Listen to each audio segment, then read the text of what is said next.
Hello বন্ধুরা, চলে এলাম চায়না রান্নাঘরে। আজকে আমি বানাবো এঁচোড় চিংড়ি। প্রথমে আমি এঁচোড় ধুয়ে নিয়েছি, এবার আমি সিদ্ধ করতে দিয়ে দেবো।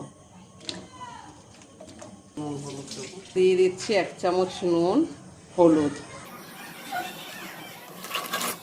মগজ, কাজু আর কাঁচা লঙ্কা একসাথে বেটে নেব।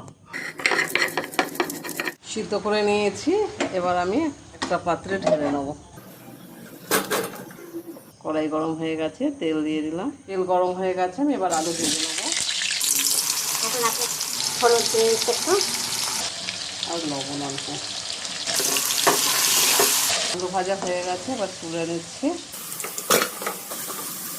এবার এঁচোড় ভেজে নেব।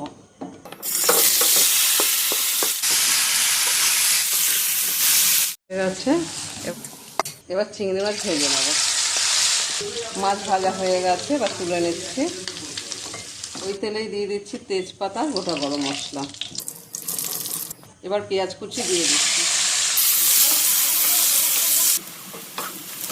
এবার এতে দিয়ে দিচ্ছি রসুন বাটা 1 চামচ, 1 চামচ আদা বাটা, কাজু, চারমগজ, লঙ্কা বাটা দিয়ে দিলাম। এতে দিচ্ছি 1 চামচ হলুদের গুঁড়ো, 2 চামচ জিরের গুঁড়ো, মতো লবণ, দিয়ে দিচ্ছি সামান্য একটু জল যাতে মশলাটা কমে না যায়। কাশ্মীরি গুঁড়ো লঙ্কা দিয়ে দিচ্ছি, রাখা টমেটো, এবার ফেটিয়ে রাখা টক দই